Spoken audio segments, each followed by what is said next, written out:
Buenas tardes. Para mí es un verdadero... Good afternoon.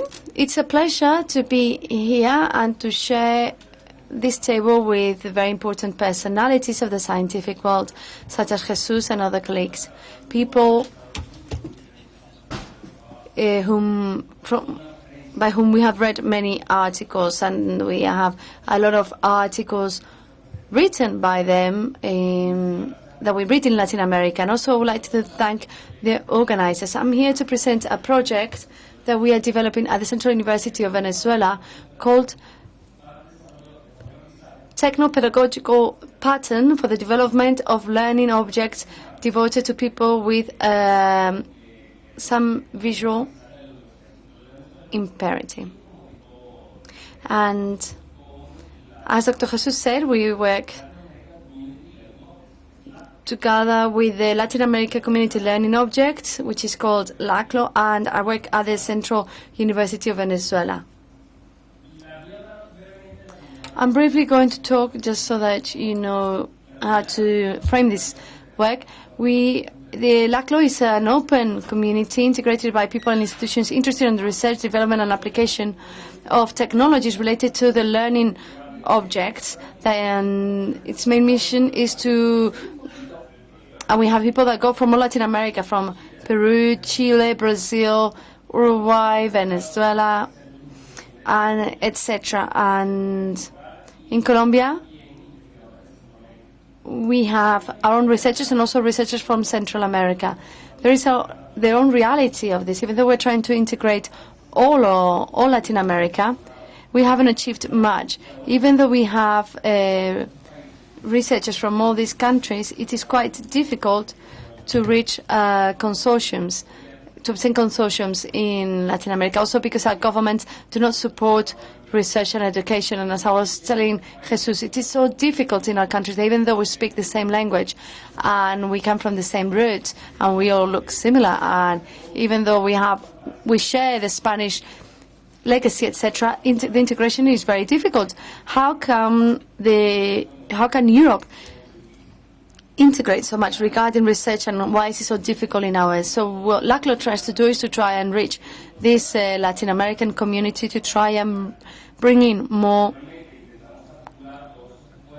people working on this field. And we try to join efforts and to disseminate the advances of the learning technologies so that we can face the important challenge of this century, which is to offer customized educational resources of quality to everyone, anywhere, at any time. Regarding some of the objects that we've done, well, we've tried to look at the multiple areas of knowledge. We have different catalogs. We have an organization called FLOR, and within all these different disciplines we have history, maths, etc. We've also tried to focus on developing multicultural objects. Even though we talk the same language, from Mexico to Argentina, we want for all the objects, for the same objects, the same elements, to have the same denominations, because currently that is not the case. Even though we all speak Castilian, sometimes we call things by different names. So with this, we tried to define, give them the same name. We are also trying to work on the preservation of the languages of our bigger brothers. In Latin America, we are losing the languages of our indigenous groups. For instance, in the border between Peru and Ecuador, there is a language that is appearing. There's only 6 people who are over 60 that speak this language. And so these learning objects can help to preserve these languages. In Venezuela specifically, we have an indigenous university, but the students complain that the resources that they use are resources in Castilian, in Spanish, and so they are therefore losing their mother tongue. And we want to make sure that this is not the case, and provide them with the materials in their own language. And we're also looking at learning objects for people who are visually impaired. We think that also in the future we'll be able to spread this, extend this to other disabilities, but this is what we've done until now. Regarding the need, well, it's no secret at all that 314 million people, according to the World Health Organization, have some kind of visual impairments. In Venezuela, we're using statistics that are very old. They are 10 years old, and they say that there's 30,000 people who are visually impaired. I'm sure that the statistics will be very similar to the percentages that we can find in other countries, because the percentages tend to be according to the population. And these people with visual impairments are generally excluded from the educational institutions, and this is very common in Latin America.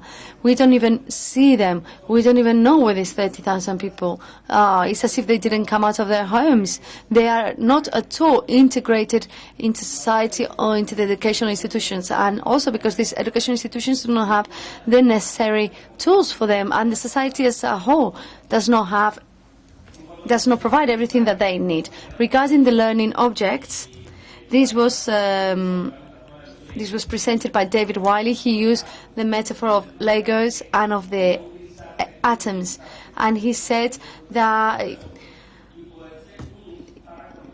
when he used it to describe how they can be used and reused for different pedagogical situations. So if I have a little content, I can join it to another little content and create a bigger content.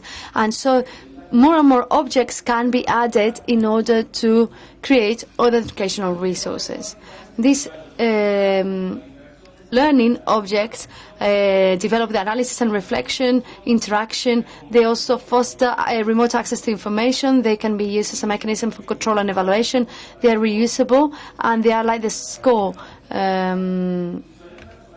scale that allows you to be able to customize them and adapt them to other educational environments, and they are long-lasting in time. These learning objects tend to have different dimensions because they cannot only be seen from the technological aspect, because they are educational resources. They have a pedagogical dimension. However, they cannot be seen just simply from the pedagogical arena, because they